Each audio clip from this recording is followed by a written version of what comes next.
Good evening, ladies and gentlemen, and welcome to the Online Darts Fallout Bar, as we will break down night 2 of the 2024 World Grand Prix, where tonight we saw the rest of the players in the tournament in the bottom half of the draw. We are up to full strength tonight with a three-man team.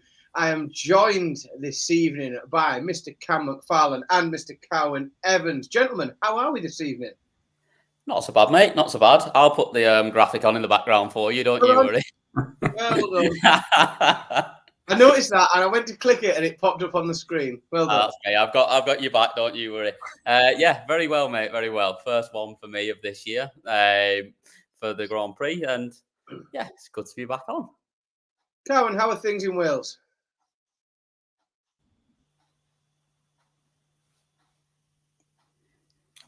Sorry, I think I lost signal there for a second. I'm back. If you asked how I was, yeah, I'm very well, thank you. Better than the Wi-Fi, it seems. Good stuff. We're already busy in the chat room. There was definitely some anticipation for tonight's show. Probably because it's about 4:30 in the morning by the time I was going to say, because it's tomorrow again. Now, thankfully, we do drop down in number of games from tomorrow, so we will have less matches to predict as we go through the show. But good evening, folks, in the chat room. Let's have a quick look. Ross is in. Yasmin's in. Dr. Sexy is back in with us again. Darren's in. Bob is in as well, one of our members, as is Ross, actually. We've got a few members in. Scott is back in as well, as is Chris, Patrick, Harry. Excellent from Harry in there as well. I love that. Yes, Harry joined us on the stream last night, and he is in the chat room this evening. It was a bit wild tonight, wasn't it? A little bit rogue, some interesting things going on. What we'll do, folks, we'll go through our usual Fallout format. We'll take a look at each of tonight's games in the order that they were played, and then we'll have a little look at the games tomorrow. We will be able to sandwich that around some interviews that Phil Bowers has got on site in the venue this evening. If you are in the chat room or you're watching, please do get stuck in, contribute, certainly with your predictions, but as and when you want to make some observations, get stuck in the chat room. If you find you are unable to comment in the chat room, it is because you are foolishly not subscribed to our channel.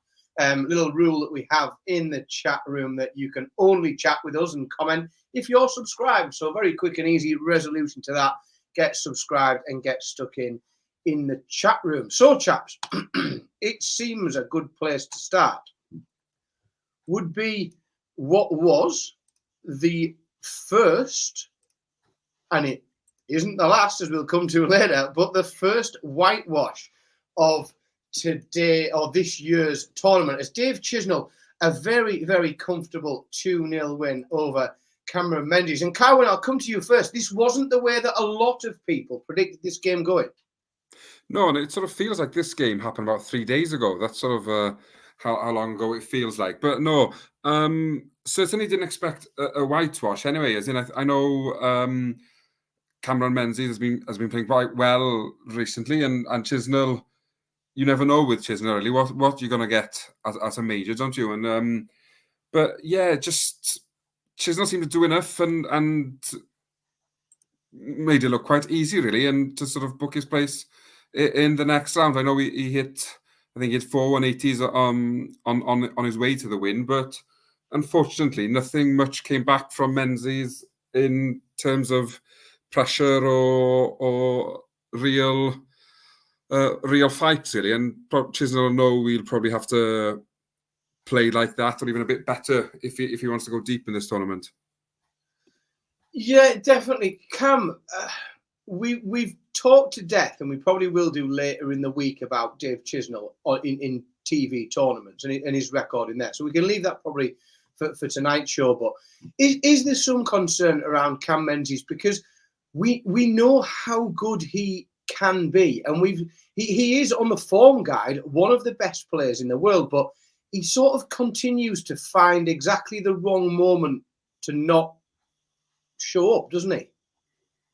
Yeah, it is a bit that, and it's in danger of becoming another one of these players that we see do really well at the floor events and not show up when it actually matters in the big events. I thought he was miles off his best tonight. He was nowhere near it. And yes, Chizzy played well. I thought it was a really, really solid performance from Chizzy, but he was never under any pressure at any point. And it just, he's got to be kicking himself here, Cammy, after that. Like, you can't just not show up at all when you get to these big events. And it's a draw that, yes, Chizzy's, we know how good he is, but you fancy having a chance in this. He wouldn't have looked at it and gone, that's the worst draw I could have got here by any means. There were some really naughty draws in this, and I think there will be a few people that will have been targeting Chizzy.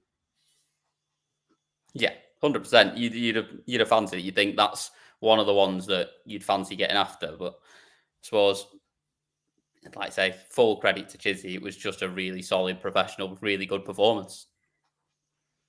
Yeah, and moving on, we'll come to the player that Chizzy will meet in the next round, the player he'll play in the quarterfinals. And this was an absolute cracker between Dimitri Vandenberg and Luke Woodhouse. And it very much swung both ways. But in terms of levels of performance, it's about as good as we've seen, I think, Cam, this year. Yeah, it just went back and forth, this one, didn't it? It was a really, really good game. Top quality from both of them. And they had it all. It was an absolute hat full of 180s. We had big checkouts. It was everything you'd want in a game. And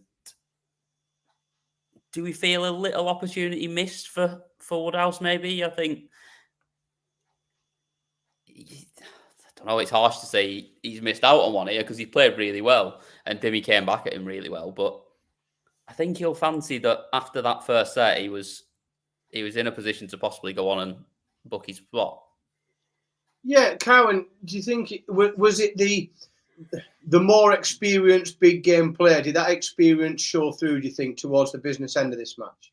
Yeah, I think so. As Cammy was saying, the way Woodhouse played in the first set, you sort of fancied him to get the job done in the second set. But Dimmy, being Dimmy, not panicking and going through his rituals and stuff, you always knew he'd find a way to get back into the game. And once he did, you sort of, as has been the pattern for most games that have gone 2-1, the player who's won the second set seems to have hit the ground running in that final set, and it was the same again, really. And I think obviously, I think was it a 1-3-2 Dimmy took out in the first leg of the final set with Woodhouse having missed starts, and once he got that break, you sort of knew then, right?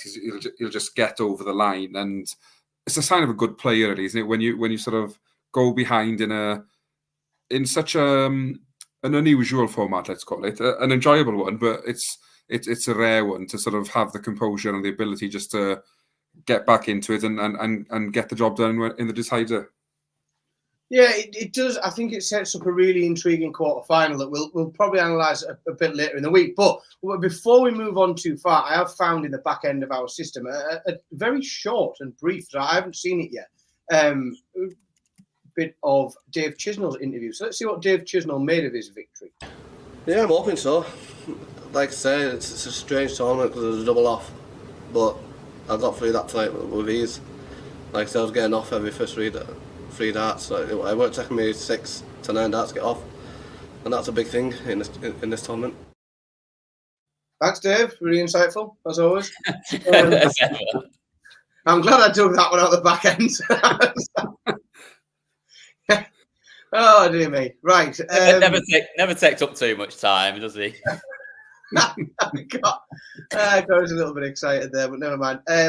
But so, I mean, moving on to, again, I did think we were a bit spoilt tonight in terms of entertaining games, because even when we didn't see, really monster big high level darts, we saw very, very entertaining matches. And this was a bit of both. It sort of sailed just beneath that real high level. But in terms of an entertaining match to watch, Carwin, this was brilliant.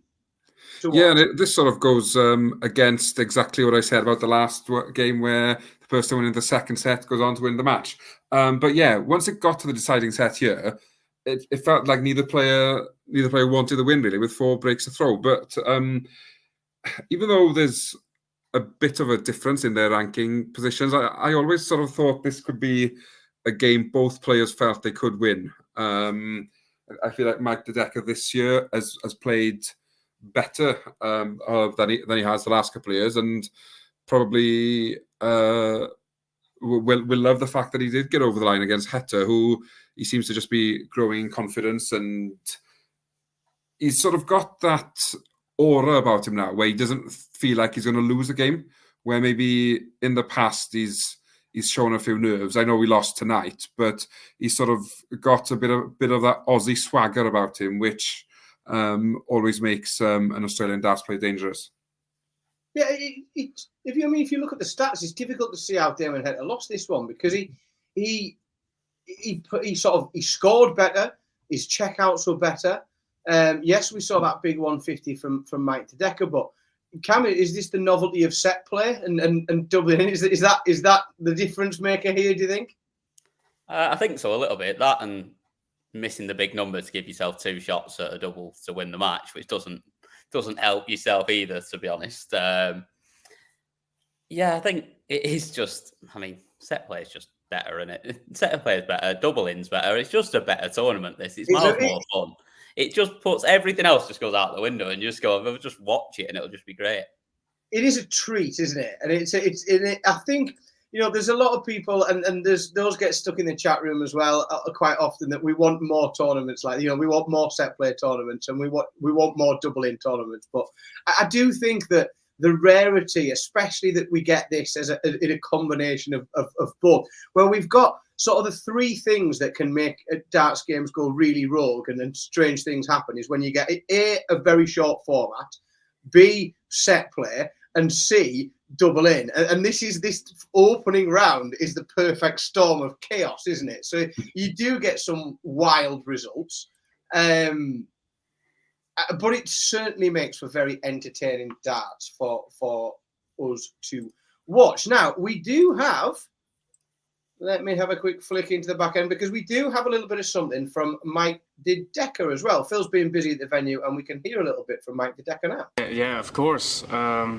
I've jumped over Kim, I think, a couple of weeks after the World Cup.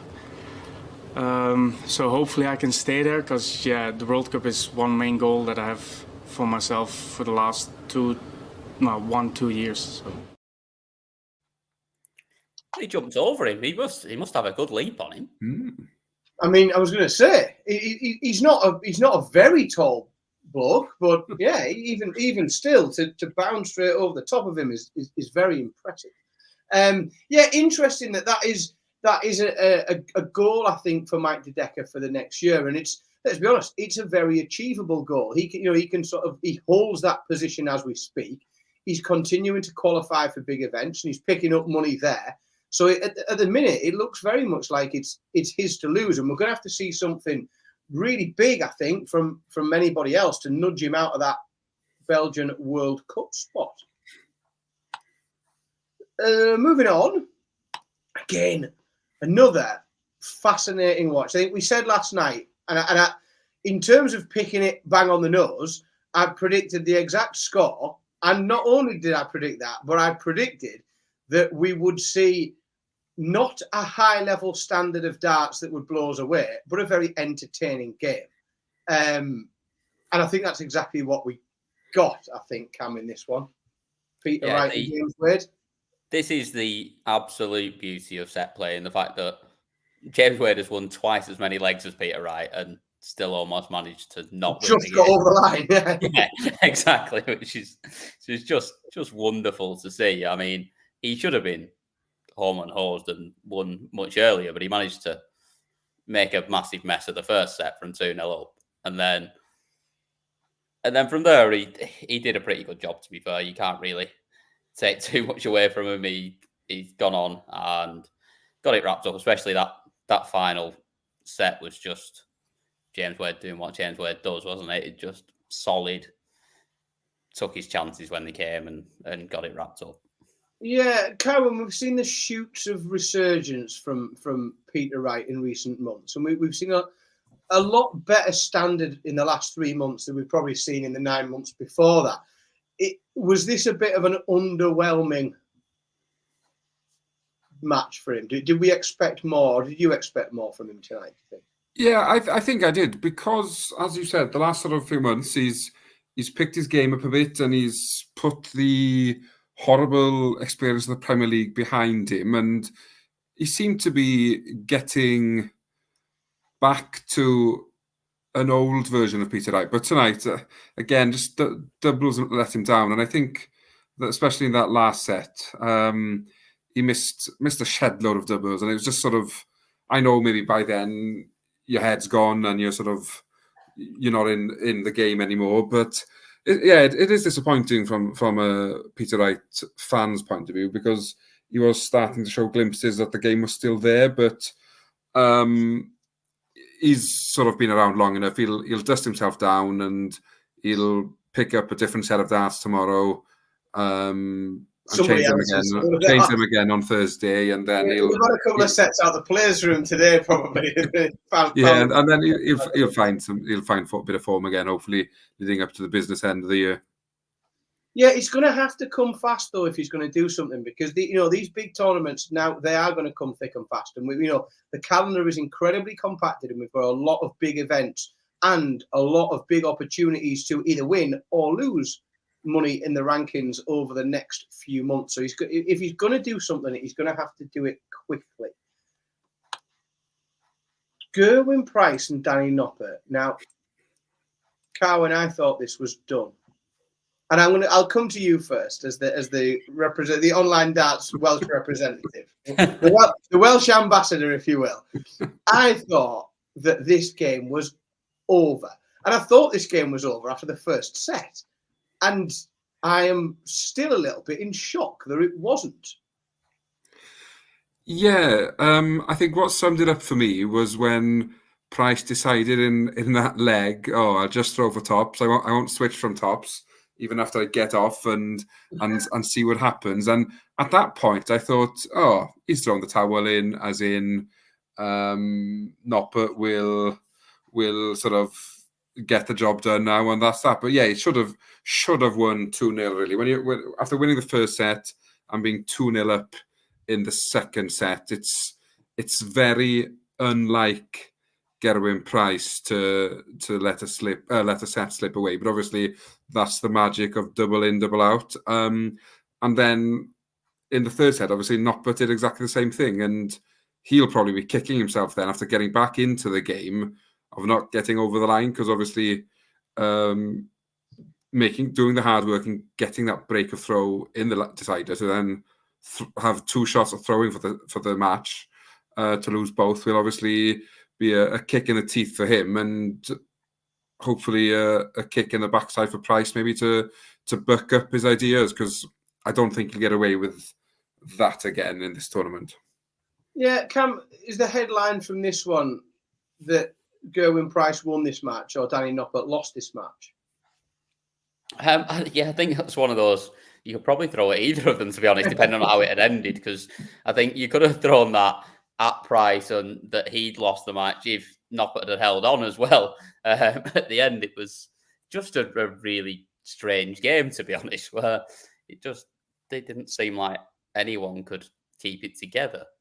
It certainly was, but if you are heading to Wales and expecting to find Gerwen Price behind the counter of a chip shop with his hairnet on in the next couple of days, you will be sadly disappointed, because he's going to still be in Leicester for at least a couple more days.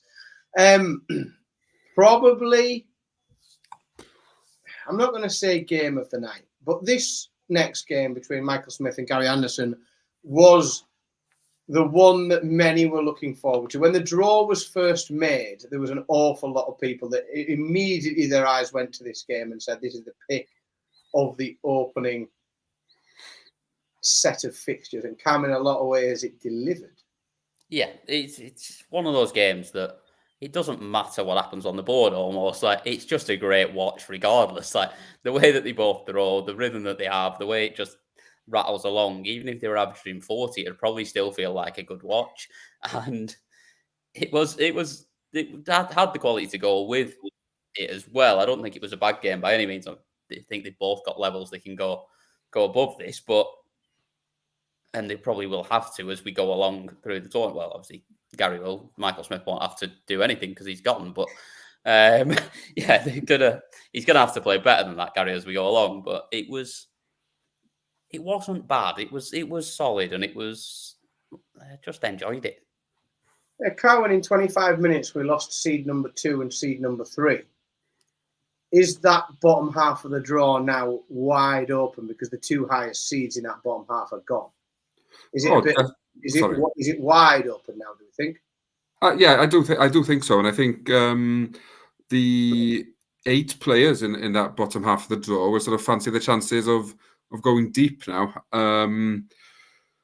Obviously, Price will think, well, I've got away with one tonight, and then I've seen the 2nd and 3rd seed drop out, so he'll be licking his lips at the opportunity of going back out there again. And then, obviously, Gary Anderson just seems to roll back the years from September onwards every year and finds form at the right time of the year. But yeah, I do think it's as wide open as it probably could be in that bottom half, and it certainly makes it exciting with the added pressure of the double-in format as well. It just adds to the excitement, really, and hopefully, even though we've lost the top seeds, that the standard that these boys produce is up there with what we would have probably expected from MVG and Smith had they gone through their opening rounds tonight.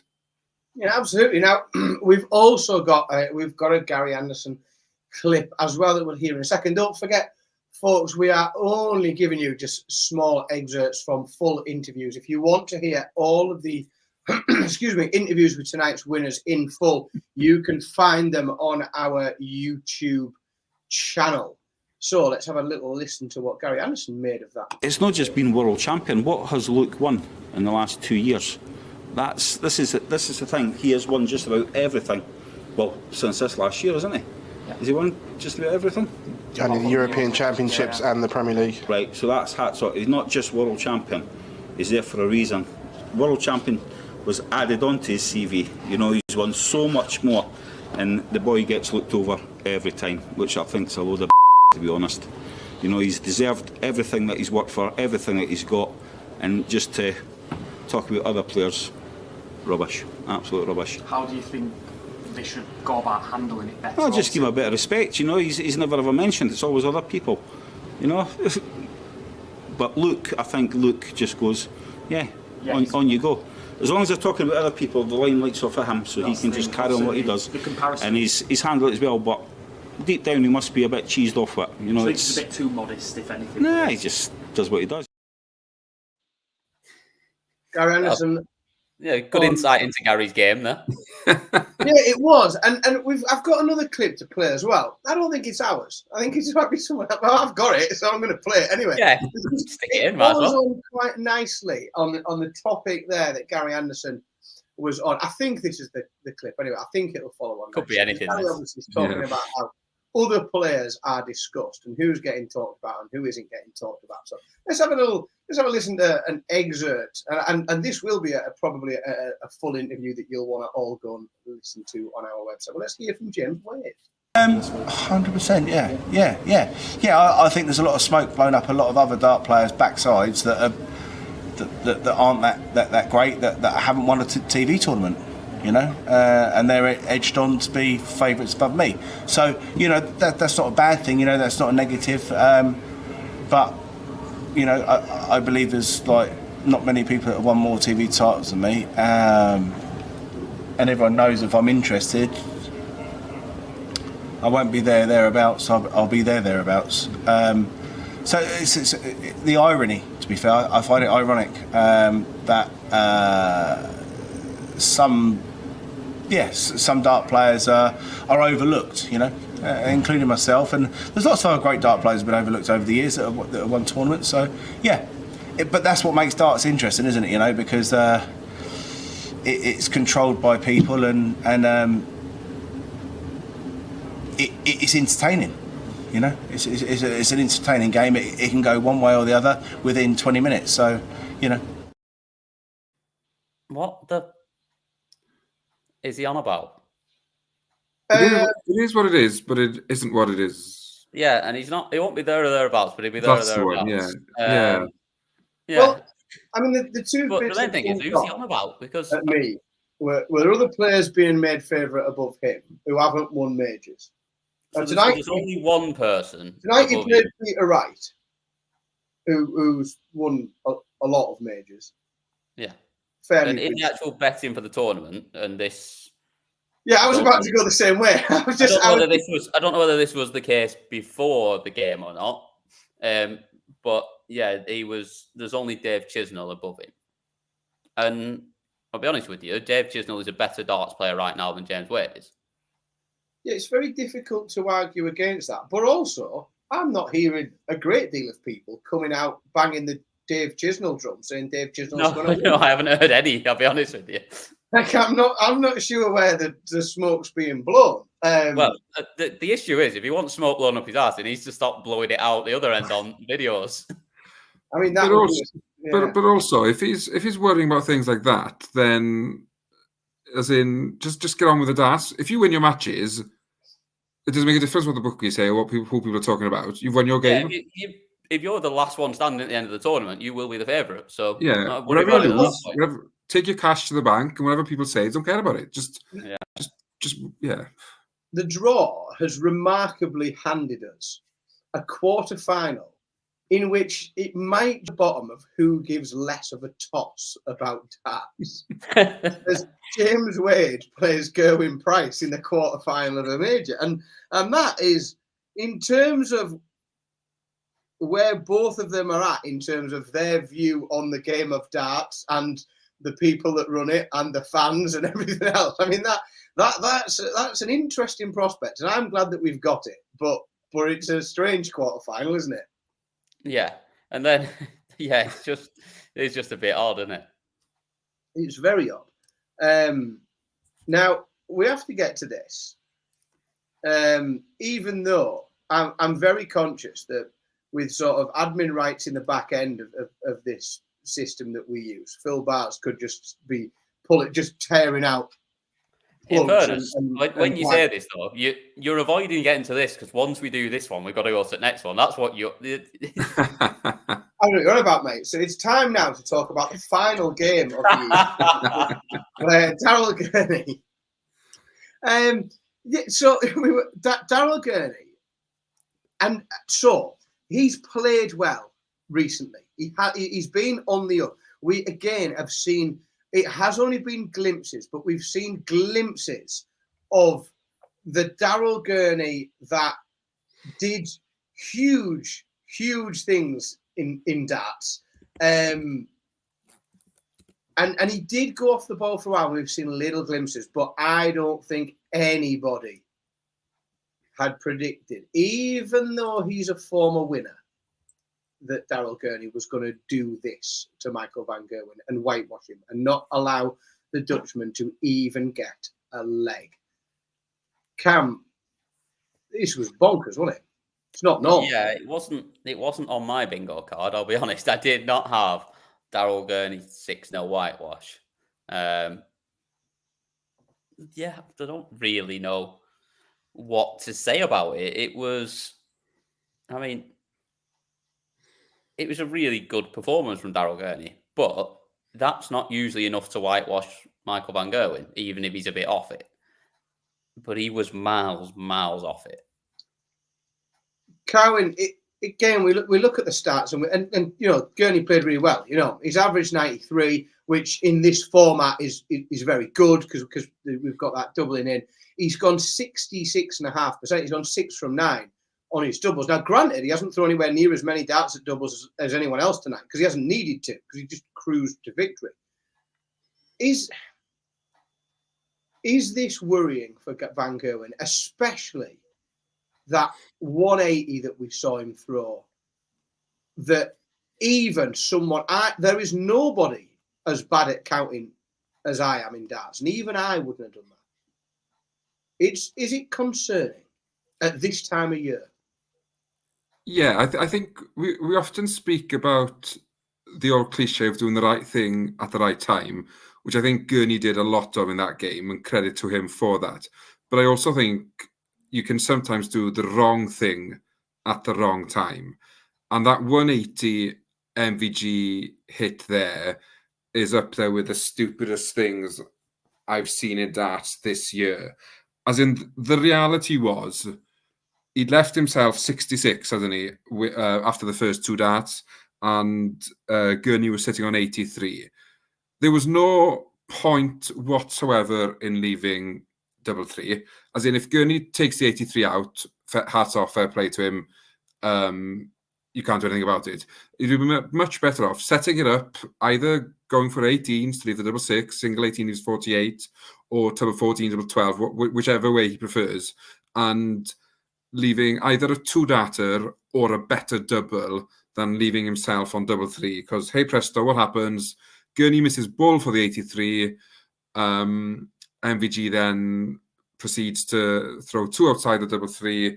The last one hits a single 3 and Gurney cleans up. At that point, you're desperate for a leg just to stay in the game. You've got to play percentage darts, and I think it is worrying for MVG because obviously it's a first round exit, and I know there's probably bigger, more important tournaments on his radar coming up, but there's nothing better than starting to pick up momentum now for the next 2 months. If you start winning things now, confidence grows, you get on a roll, and people fear playing you. After that tonight, I think people will see that and think, all right, he's not playing his best. If I can keep up with him and get to my doubles, I've got a chance. So yes, I'd say it is a worrying time for MVG. Cam, we've seen in recent times the breakdown of the action from MVG, and we've seen problems with the throw, problems with how his darts are coming out of his hand, and various other things. Is it more concerning to see his head break down than his action? Yeah, 100%. And that's all you can put it down to. Like, he completely had just lost his head at that point. And yeah, we get it. Obviously, we all know it. We've all played the game. We've all played any sport. So you get frustrated when it's not going your way. But as a professional sportsman, you've got to be good enough to still to use his phrase like Owen did, to do the right things at the right times. And the right thing. He almost conceded the game, didn't he? Yeah, he basically did. He all but conceded. He did. And like I say, that it looks a bit of a laugh if Gurney just bashes the 83 out in 2. But when he doesn't, and then you make an absolute pig's ear of taking out the 3-3, then it makes you look really stupid. And that's what he's done at the end there. Yeah, so we haven't yet got loaded up the clip from the interview from Michael van Gerwen, but you will be able to find those folks after this show on our YouTube channel, certainly if you are watching back tomorrow, or you are, in fact, as many people do, listening to the audio version of this podcast through whichever medium you get your podcast from. So that clip will be available on our YouTube channel. We're going to have to do it, aren't we? Yeah, do you want me to take over here? Do you want me to? I mean, it's the hope that kills you. Because it's not the hope. I think you'd already written your intro into this last game after the first set. I put my fucking Newcastle shirt on, mate. That's why we've got the hoodie on. You are absolutely boiling in your house there, aren't you? But you've still got the hoodie on top. Fucking Alan Shearer signs in the background, everything. Like, I was ready to party. Black top on, yeah. I mean, it was just. I don't know. I don't know. Cam, what happened? What happened? I don't really know, because he was great that first set, was Chris Dobey.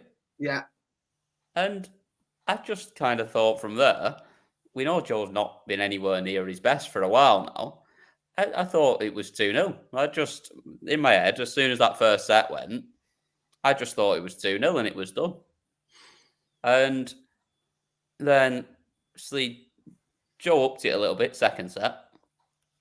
Played better. Dobey sort of fell off a little bit. And then, I don't know how to explain the final set, because Like Chris Dobey averaged 74 in the final set, and that was with hitting a 140 on his last visit. Without that, he dipped below 70. And I have no idea how someone as good as Chris Dobey, who, well, I do know why, because he couldn't hit a double to get in, but yeah, I just wouldn't ever have expected him to average less than 70 for most of a deciding set.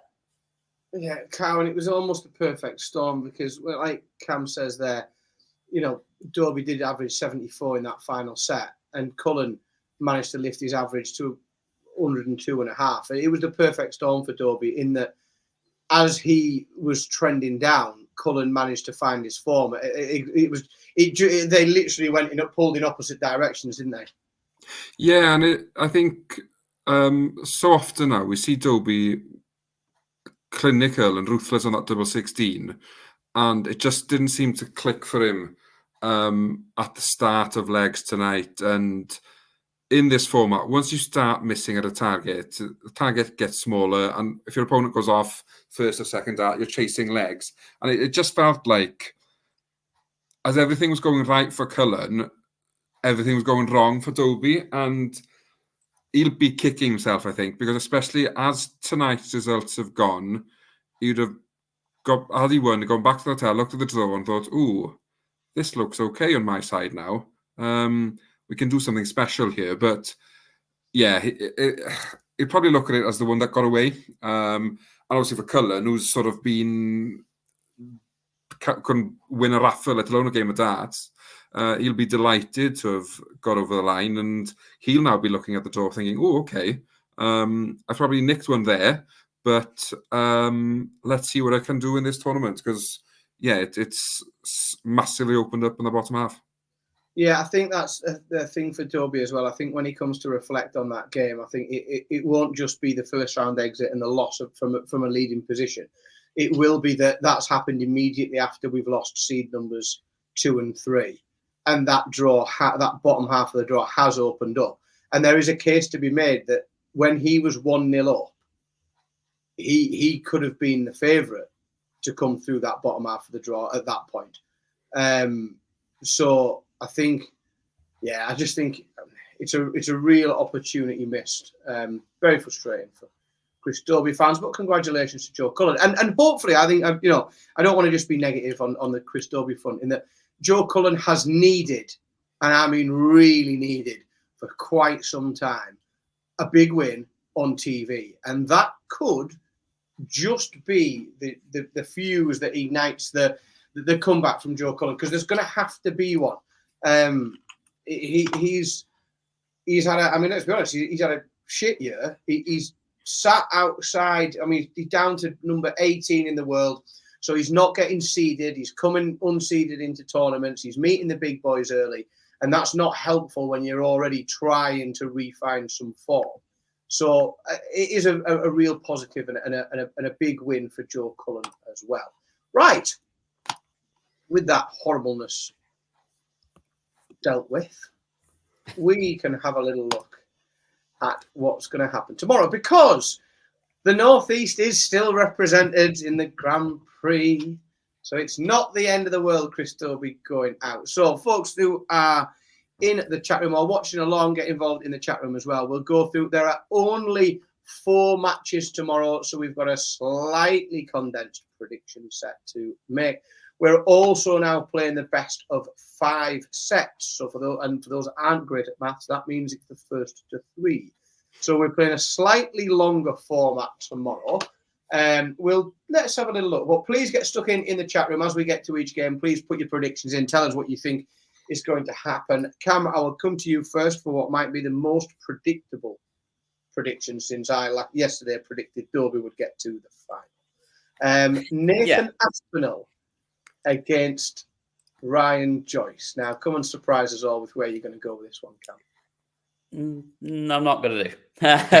Surprise, surprise. I'm not going to. I might have done if we'd done a fallout bar before round 1, because I was not confident in Nathan Aspinall coming into this tournament whatsoever, just because I didn't know what we were going to see from him. We hadn't seen a lot from him for a while. We know he has been struggling with the injury, and obviously taking some time out to to get back. But I was very, very pleasantly surprised with what we saw on Monday night from him.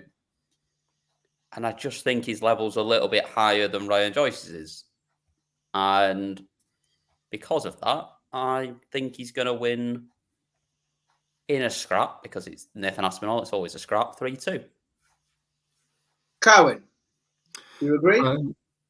I agree to an extent. I do think that Aspinall will win. And the same as Cammy said, had we had this chat before the tournament, I probably would have expected to see Ryan Searle playing in this second round, not Aspinall. But he picked his game up, got the win, and he seems to have got a bit of that confidence that we expect to see from Aspinall. And I think Aspinall wins 3-1. But probably one of those that'll go to all 5 legs in most sets. But just he'll creep over the line in those sets then. Well, I think that Ryan Joyce will win. Just because he's from the Northeast, or have we put any basis behind it? Ryan Joyce will win 2 sets, and Nathan Aspinall will win 3. Okay. I just purely because I just think I took so much from what we saw from Nathan yesterday. I just think that real lack of everything that made us a bit uncomfortable watching him for the last 18 months wasn't there. There was just such a lack of regrips and uncomfortableness at the hockey, and having to step back and step back on. Whilst it wasn't, it wasn't vintage Aspinall in terms of the level that we saw, that because we know that when he's on form, it's majestic. But I definitely think we saw enough to make me think that he's very much on the up, and I think he will get through a scrappy. I don't think Ryan Joyce will make it easy for him, but I think 3-2 to Nathan Aspinall is a solid pick. We've got plenty of picks in the chat room. If you haven't got your pick in, get them in quick. So I'm going to start having a look at them now. I think we might be on the same crew as well tomorrow to analyse and ridicule each other for getting these wrong. But James has gone. I mean that's full respect, but come on. James has gone with a 3-0 Ryan Joyce win. Harry has gone Asp 3-1. Patrick has very apologetically gone 3-1 to the Asp, as has Joe. Barry's got it slightly tighter, like you and I, Cam. He's gone Aspinall winning 3-2. The video Smurphy's in. It's the first time I've noticed him in tonight. Has gone Asp 3-1 winner. Members picks from Ross and Bob. We've got Ross with a 3-0 Aspinall win and a 96 average, and Bob has gone. I love a bold prediction that throws in an average or like checkouts or something in there as well. I do like that. James, Robbie as well. Robbie's gone 3-1 to the Asp. James is going to have to come back and watch tomorrow either to gloat and make us all look foolish. Well, he's the only one that's gone for not just a Joyce 3-0, but a Joyce win at all, which worries me in my Aspinall pick massively. Yeah, he's as much as anything, just the fact that us 3 went for the same pick is always a concern. You know where to put your 50 pence now, don't you? But yeah, James has doubled down, so please come back and join us again tomorrow. Dr. Sexy has gone with a 3. Course he has, just to add to the mix. I feel like Dr. Sexy is just your burner account. My other laptop. Main screen, MacBooks off to the side. Dr. Sexy, we'll see you now. Right, next one. This, I think, is really interesting. And I think it's a tough pick. Probably, arguably, the toughest pick to make, in my opinion. Cowan, I'll come to you first. Rob Cross against the Wall. Yeah, and I feel like the Wall will come down and Rob Cross wins. I just think Rob Cross is at that stage now where he sort of wins matches, and there'd probably been a lot of people who would have made Littler favourite in the first round, and I think even the bookies made him a strong favourite. But yeah, Cross wins games, and I think Cross wins a tight affair, 3-2 Cross. You agree, Cam? I think so, yeah. It's really, really close. It's a cracking game, this, and I would not be surprised either way. I think it definitely goes all 5 sets. I can't see any way that it doesn't. They're both playing some really good stuff. Shindy obviously coming in straight into this off the back of the second Euro Tour title of the year as well. But I just think Cross is that little bit more solid on the outer ring, and he was excellent against Littler. I think he went, it was about 80%, I think, when he in that game on the checkouts. I'm not sure. I can't remember what he was in sort of getting into the legs, but I assume that was pretty good as well. And I think that will just be the edge when it comes down to it. Yeah, I'm struggling to not go with a Rob Cross win. I think we have seen some brilliant darts from Rob Cross this year. We've seen him do some great stuff in the Euro Tours. I think that he will have been able to.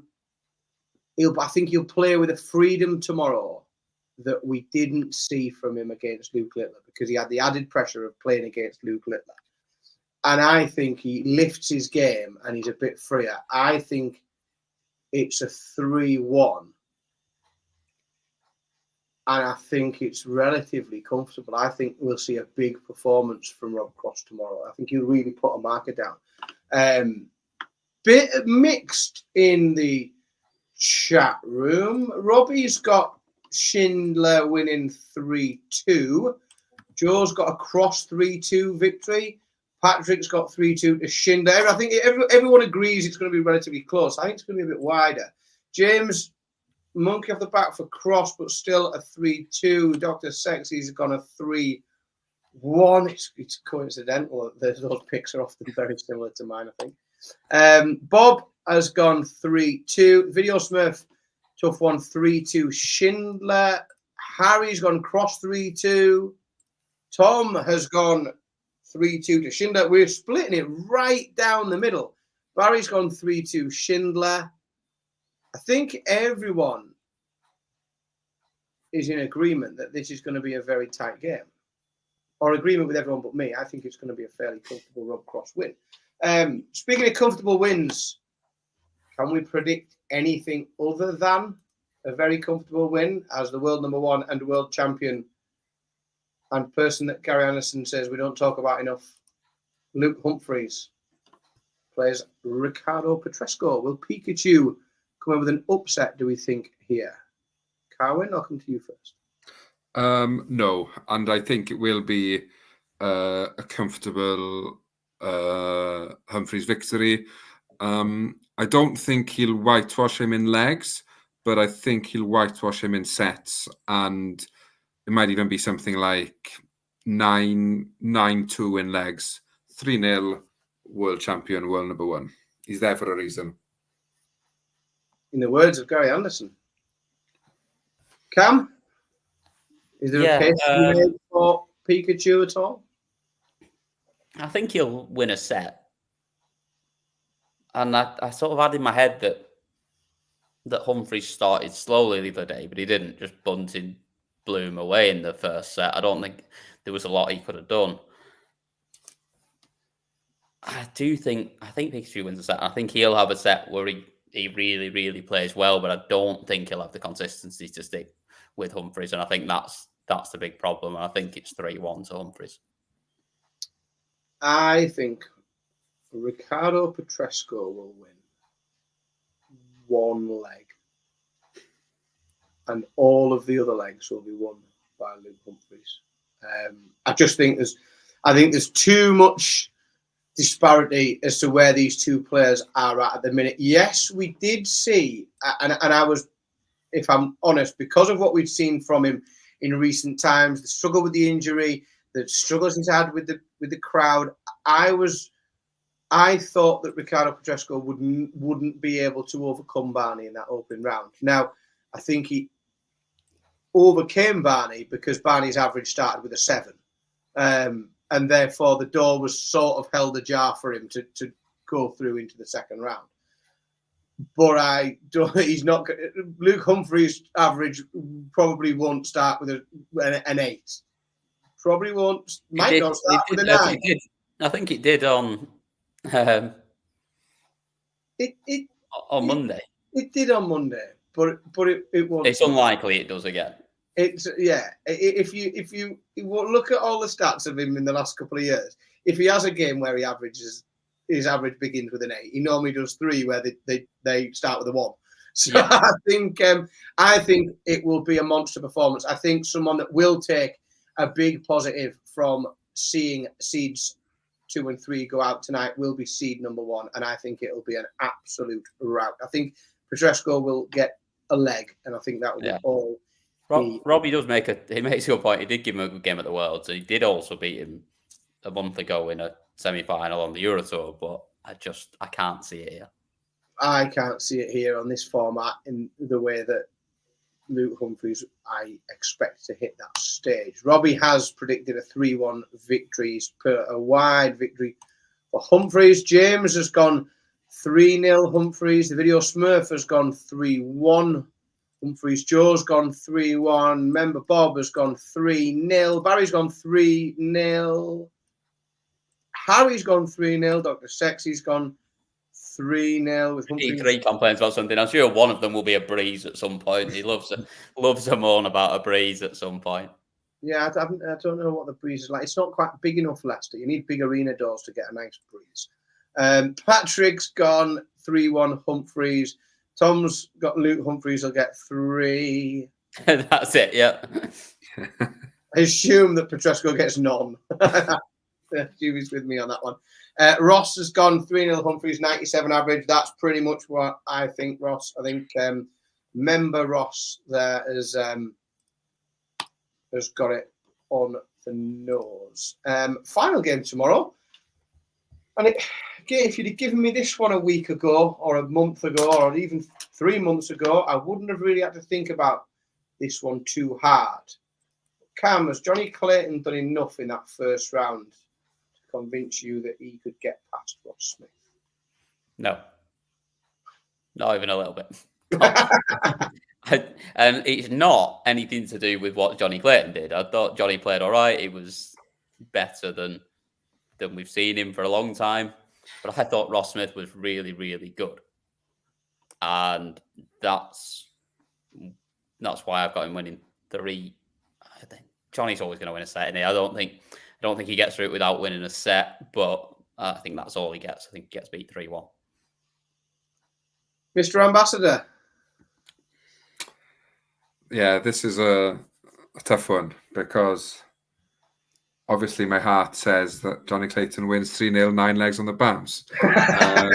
Can't make any reason why that would be.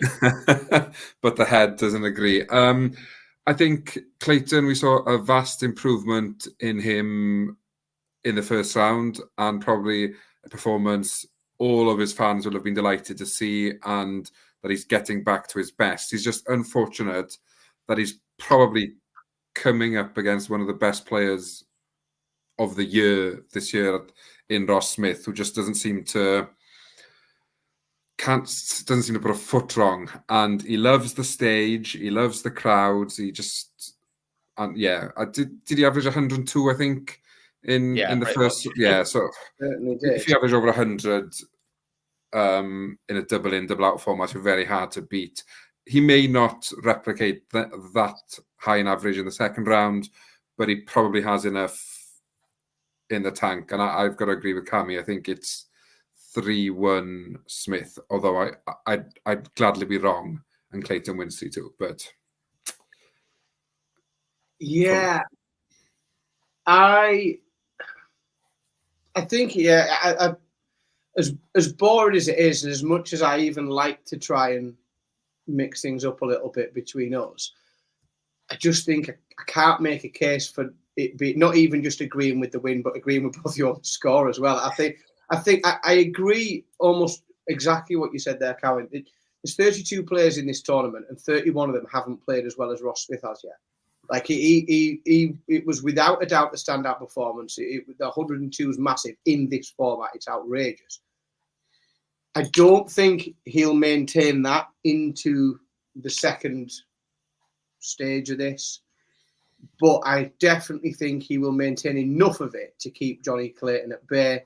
Again, I agree with what you said, Cam. You can't not give Johnny a leg. And therefore, I find myself, but very boringly, going with a 3-1 Ross Smith victory, because I just think that's the most likely thing to happen. Let's have a little look in the chat room to what everybody else says. It's been very agreeable, this, hasn't it, between us? Yeah, very concerned. From over the pond, good to see you in there, mate. Feel free to slip a prediction in. This is the final game that we're predicting today. Let's have a little look. Robbie got in first. Robbie's got in very early, so he's definitely not copying off anybody. He's gone 3-2. Ross Smith, he's got it slightly tighter than us. Patrick's got it wide. He's gone 3-0. Joe's gone a 3-2 Ross Smith victory as well. A lot of love for Ross Smith at the minute. James has called a 3-2 Ross Smith win with a 96 average. Tell you what, we're going to have to see some average from Johnny Clayton if he's going to push him all the way with a 96. Dr. Sexy's gone 3-1 to Clayton. A little bit of a rogue one there. Barry's gone Smith 3-1, as has a Video Smurf member. Bob has gone 3-1 to Clayton as well. Clayton's showed enough in the first round to convince him. Tom's gone Ross Smith 3-1. Harry's got it tight with a 3-2 Smith victory. I think there's relative agreement among the chat room, as there is for pretty much all but one match, which is Cross and Schindler's split everybody pretty much down the middle. Right, folks, that is the fallout bar for night 2 of the 2024 World Grand Prix. Please don't forget that all of the interviews from tonight with all the winning players are available in full on our YouTube players. Thank you very much, as ever, everybody in the chat room, for getting involved with general excellent banter and some predictions for tomorrow. Thank you to those who are tuning in podcast form, audio only, who don't get to see us at 20 past midnight, absolutely hanging desperate for our beds. Probably the wisest format to take in us three at this time of night, I think. Gentlemen, Cam, Carwin, thank you very much for joining me tonight. I think I'll see you both tomorrow. And to everybody else there, good night.